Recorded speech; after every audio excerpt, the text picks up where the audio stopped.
These are the real problems with National Lampoon's Christmas Vacation. I give you the Griswold family Christmas tree. Deck the halls as you desire. Hope you're not getting sap all over your sweater, Clark. White cat nibbling on a wire. Pine tree sap inside your nails. Sorry. And great gifts are on sale.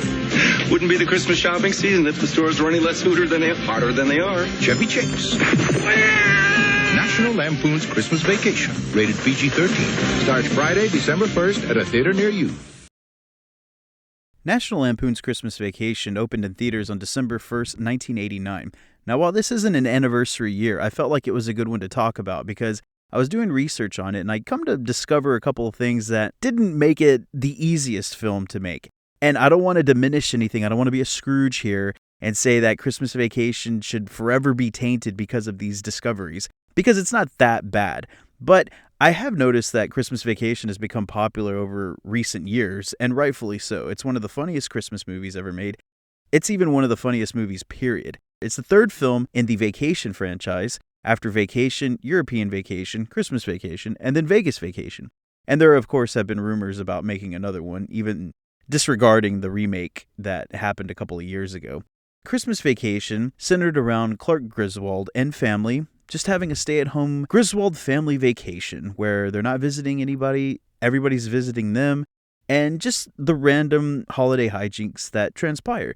And if you haven't seen the movie, it's currently streaming on Max. I'm sure somebody has a copy of it on DVD somewhere if you really need to be that desperate to watch it. I do highly recommend you watch the movie because it is very funny. That being said, we had a couple of notes here that I wanted to talk about just because it's kind of crazy to think about some of the things that took place during the production of this film. The main problem here, and you'll come to find out that actually he has been the main problem in a lot of his productions, and that would be Chevy Chase himself. It's been determined in the last few years that Chevy Chase has been notoriously difficult to work with.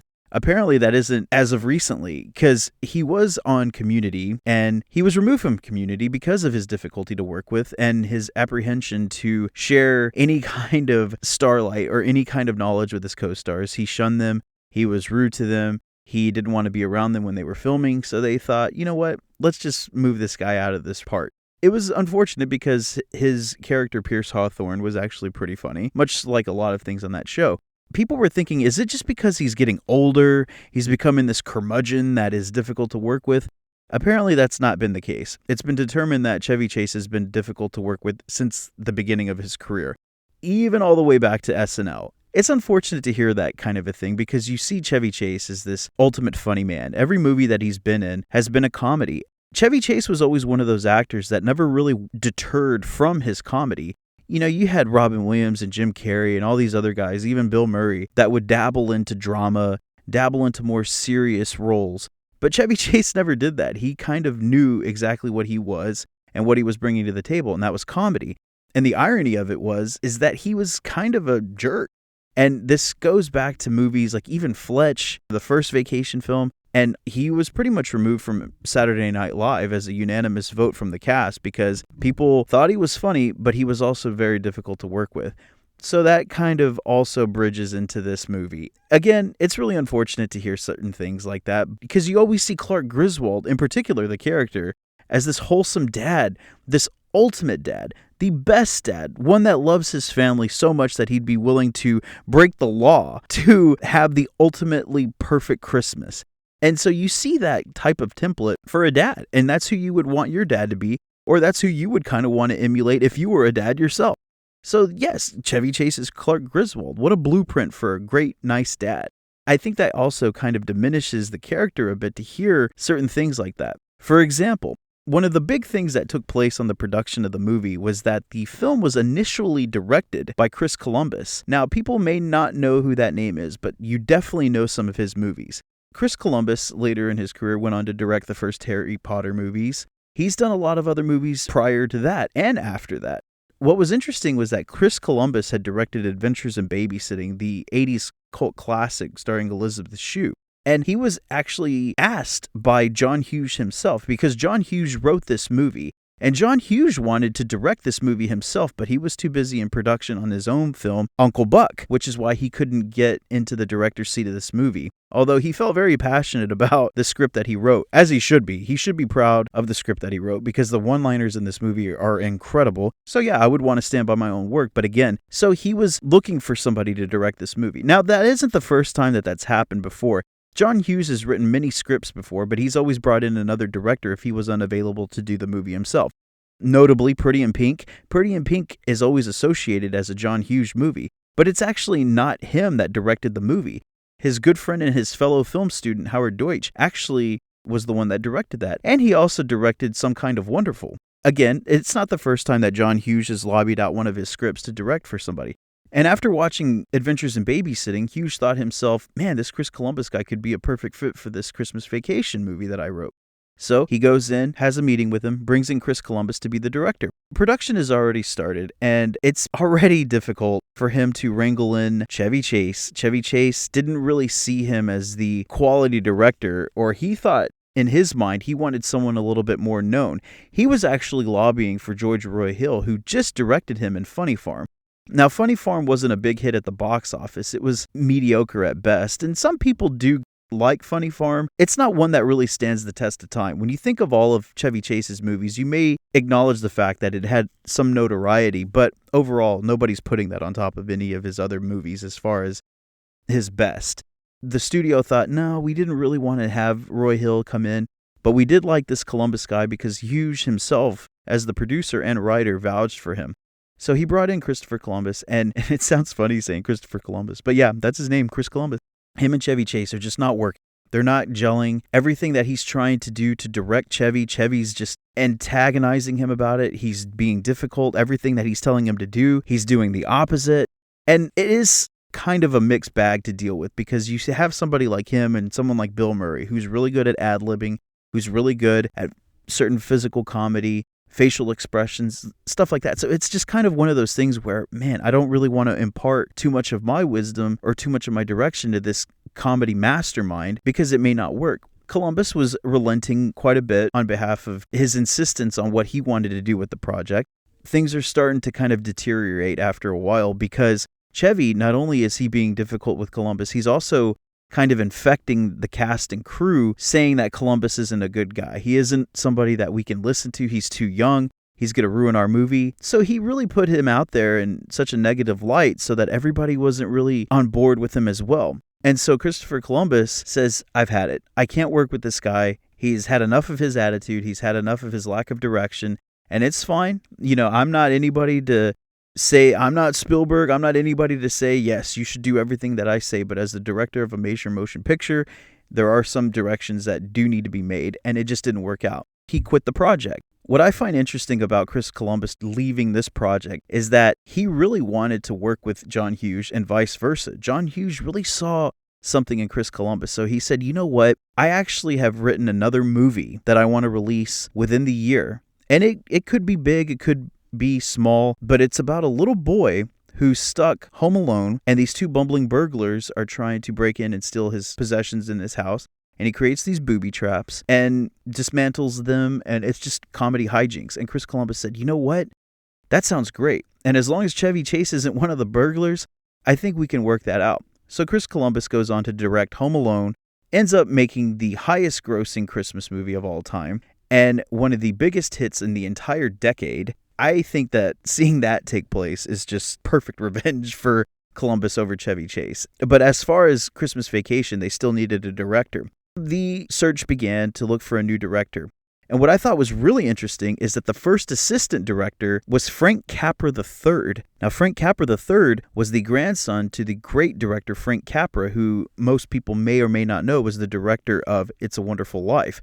So they thought, wow, this could be a crazy idea. By putting his name on our movie, we could have such synergy here. The grandson of considered one of the greatest Christmas movies of all time, like this could be huge.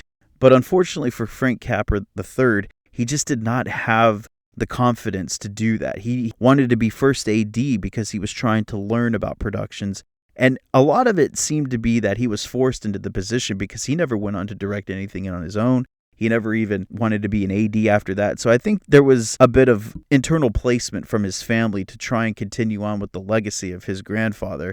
It's unfortunate because you see that happen a lot in just day-to-day life. You know, you may or may not have a kid in a generational family who's trying to embrace whatever it is that his family has brought up over generations. And I felt kind of bad, but man, could you imagine though? That would be pretty sweet to see somebody like that come in and direct that movie. But again, Frank Capra III wasn't able to do the film.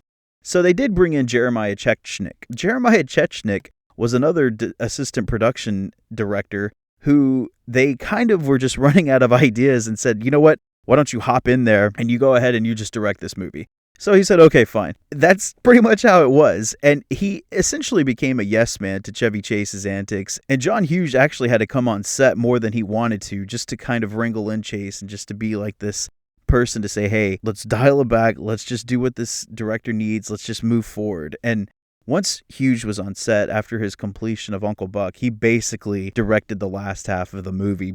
Another interesting casting note was that his kids from the very first Vacation. Now, if you notice that Audrey and Russ are different in every single one of the movies, that becomes kind of an ongoing joke. They initially had Anthony Michael Hall to return as Russ and Dana Ivey to return as Audrey, the two kids that played Audrey and Russ in the first Vacation. So I guess something happened where Anthony Michael Hall was kind of blowing up there in the late 80s, so he had a lot of projects on his plate. Well, he did have an opening to come in and film parts as Russ. They had to adjust certain things for the schedule, and as soon as Chevy Chase saw the schedule had to be altered, he said, nope, I don't like it. I like how it's already shot. We're not going to adjust the movie for one actor, even though, ironically, he's adjusting the schedule for himself. But he decided, no, I don't want that to happen. And I do kind of agree in the fact that I do think it's funny that Audrey and Russ are different in every single movie. So he did pitch the idea of saying, no, let's just recast Audrey and Russ. We already did it once. We can do it again. And it actually could be pretty funny. I think that was a pretty good call considering who they got. I mean, Johnny Galecki went on to have a pretty prominent career in his roles with movies and, of course, in The Big Bang Theory. And Juliette Lewis, I mean, she had a stellar career in the 90s, and she's even currently starring in Yellow Jackets. So, I mean, her career blossomed after this movie. In that regard, I will give it to Chevy. I think that was a pretty good call. But I did think that it was kind of interesting to note that having Anthony Michael Hall back in the movies franchise would have been pretty cool, considering who he became to be, especially there in the late 80s and early 90s. You would think with a movie like this, there's a lot of physical comedy, so there's a lot of margin for error, especially something that could physically hurt someone. Luckily, they came away unscathed. A lot of the stunts were done properly. A lot of the stuntmen were in equal regard. They were all healthy. But the one thing that actually happened was that Chevy Chase, in the scene where he's putting up all the light bulbs and he's got his frustration there because they're not coming on, and he just pretty much goes berserk on his Santa and reindeer setup. Like, he's hitting things, he's destroying things. Well, when he's punching the Santa Claus, he actually broke his pinky finger. He had to halt production for a whole week so that his precious pinky finger can heal. But it's kind of crazy to think that decorations back in the day were built to last. Like, that thing was probably solid oak or something. Nowadays, you could probably punch right through it and not feel anything. But yes, he actually broke his pinky during that rant. And if you notice at the end of that scene, he's actually hitting things with the hammer at the end of it because he couldn't hit anything with his actual hand. Other than that, with all those stunts, even upstairs in the attic, whenever the boards he's stepping on him, they're hitting him in his face, those are actually made out of rubber, and the sound effects were added in later. And luckily, everybody else was safe. Now, I couldn't find too many archival interviews talking about this movie or talking negatively about this movie because, like I said, it's a fan-acclaimed film. I don't know anybody who hasn't seen this movie, didn't enjoy this movie. So I'm going to share with you an interview that Chevy Chase had done right before the movie was released, talking about some of the things about it. And of course, he is on his best behavior because he knows that this interview is going to be seen nationally. And you've got to think of it from the perspective of 1989, no social media, so this is how you see your celebrities. So here's an interview that Chevy Chase had done on the Bobby Wygant show promoting the film. And if you ask me, I'm saying Sam Moritz, I don't... More Wawa. Next. Okay, we're rolling. All right, yes, we will get you some more Wawa. Wawa. On the next interview. More Wawa, what my little 13-month-old says. In fact, so does my 6-year-old. It is good to see you again. It's good to see you. It's always fun to see. I start laughing the minute I sit down because I'm thinking about some of the things that I saw in the film National Lampoon's Christmas Vacation. Very funny movie. Very funny movie. Well, thank you. Yeah. Of course. We aim to please. And that's what you aim to do, is to make us all laugh. Every time, Chevy, I look at what you do and I think, my Lord, he must just go home at the end of the day and count his black and blue marks. It's not that bad. In this case, I had very few. A couple of swollen knuckles from punching Santa Claus. That was about it. I didn't really get hurt much in this. And I did more physical stunt work in this than I've done in any picture. Almost like Harold Lloyd. I loved it. Loved it. They're great side gags. I mean, that whole setup in the attic for when the door opens and that is like Harold Lloyd. Yeah. Yeah. And Harold Lloyd is wonderful. I'm glad you brought him up. Wonderful. Great physical comic. Doesn't get enough credit. And you actually do an awful lot of this stuff, don't you? Well, So- as much as you see on the camera, the really heavy stunts falling off the roof and car things, obviously I'm not going to do that. There's one scene that the lights on the house. I have to tell you that I know a house in St. Petersburg, Florida, that is exactly like They do that much? Exactly. It's Is unbelievable. it the most ghastly, poor taste thing you've ever seen?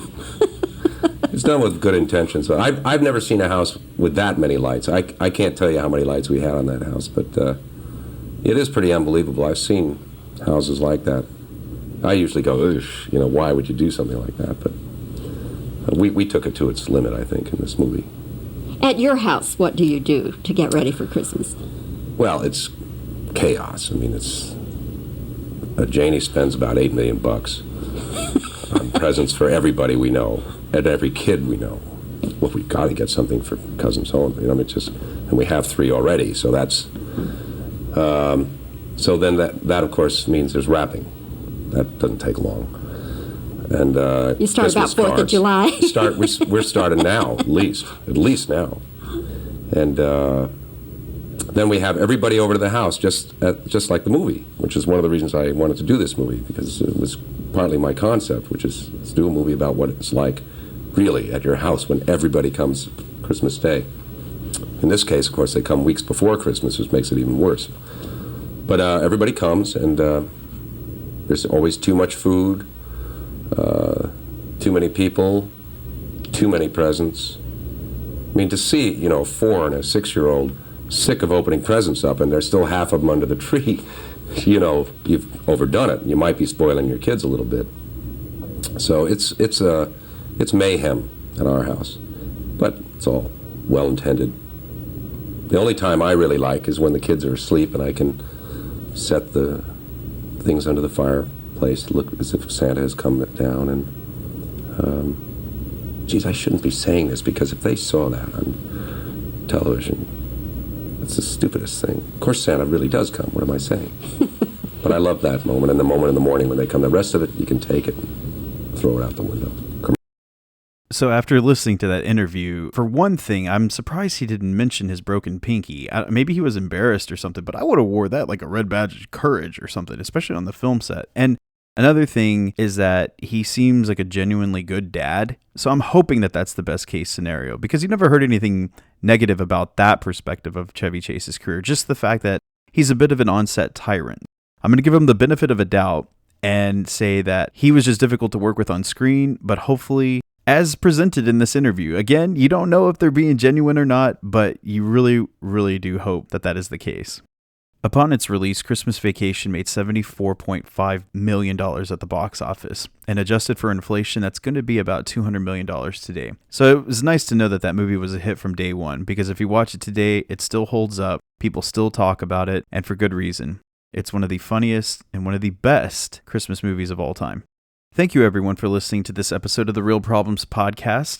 I am your host, Cinema Steven Sosa, and if you would like to follow the show on Instagram, please do so. It's at real_problems_podcast, or if you want to follow me, at cinema_Steven, I link everything up there together. So if you find one, you can find the other. And if you enjoyed this show, please listen to my other show, the Screen Addicts Podcast, which is also streaming on all podcasting platforms. I wanted to take this opportunity to wish everyone a Merry Christmas, Happy Holidays, and I hope everyone is safe. And if you need something funny to watch with the entire family, I suggest National Lampoon's Christmas Vacation. Thank you for listening, and that's a wrap.